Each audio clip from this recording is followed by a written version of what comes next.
দীর্ঘ ১০ বছর প্রবাসে কাটিয়ে যখন কাউকে না জানিয়ে বাড়িতে আসি সবাইকে সারপ্রাইজ দিব বলে, বাড়িতে এসে আমি নিজেই সারপ্রাইজ হয়ে যাই। কারণ আজকে আমার ছোট ভাইয়ের বিয়ে, অথচ আমাকে কেউ একবারও বলেনি। আমি বাড়িতে আসায় কেউ খুশি হতে পারেনি। আমি ভালোভাবে বুঝতে পারছিলাম, কারণ তাদের চেহারায় খুশির চেয়ে বিরক্ত ভাবটা বেশি ছিল। সবার সাথে কুশল বিনিময় করে ঘরে যাই, তখন বাবা আমার পেছন পেছন আসে।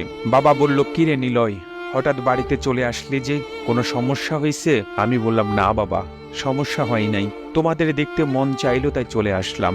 বাবা বলল, ও তা আবার কবে যাবি? বাবার এমন কথা শুনে অনেকটা অবাক হলাম।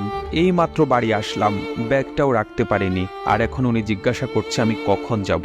একটু মুচকি হাসি দিয়ে বললাম, কিছুদিন পর চলে যাব বাবা। বাবা বলল, ও এখন না এসে কিছুদিন পর আসতি, এখনো অনেক লোন পরিশোধ বাকি আছে আমাদের। বাবার কথা শুনে কিছু বললাম না। তখন মা বলল, কিরে বাবা, চলে আসলি কেন, কোনো সমস্যা হয়েছে? আমি বললাম, না মা, সমস্যা হয় নাই, এমনি আসলাম তোমাদের দেখতে, তোমাদের খুব মনে পড়ছে তাই চলে আসলাম। মা বলল, ও আচ্ছা, ফ্রেশ হয়ে আস, আজকে আবার রাকিবের বিয়ে, তুই যাবি না তোর ভাইয়ের সাথে? আমি বললাম, না মা, আমি অনেক ক্লান্ত, শরীরটা আর চলছে না, একটু ঘুমাবো, অনেক দিন শান্তির ঘুম ঘুমাতে পারি না মা, তাই যাব না। আমি আমার মা বাবার কথা শুনে অনেকটা অবাক হলাম। বড় ছেলে বিয়ে করে নাই, আর তাকে জিজ্ঞেস করে ছোট ভাইয়ের বিয়েতে যাবে কিনা। সবাই ছোট ভাইয়ের সাথে চলে গেল, শুধু মা ছাড়া। সারাদিন জার্নি করায় আমি অনেকটা ক্লান্ত, তাই কিছু না খেয়ে ঘুমিয়ে পড়ি। ঘুম ভাঙে মানুষের হইচই শুনে, বুঝতে পারলাম বউ নিয়ে চলে আসছে বাসায়।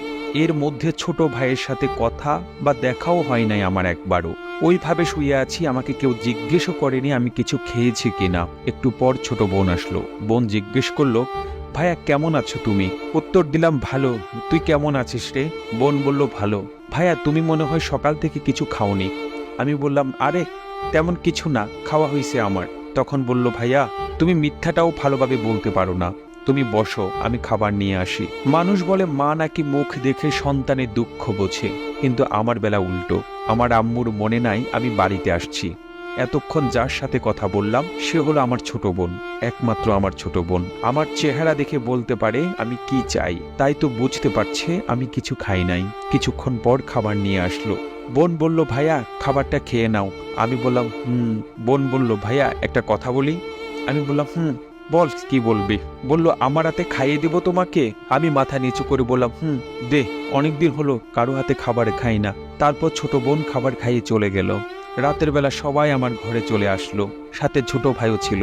আম্মু বলল, নিলয় কি নিয়ে আসলি আসার সময়, আমাদের একটু দেখা। উত্তর দিলাম, এনেছিলাম অনেক কিছু, কিন্তু কাকে কি দেব বুঝতে পারছি না।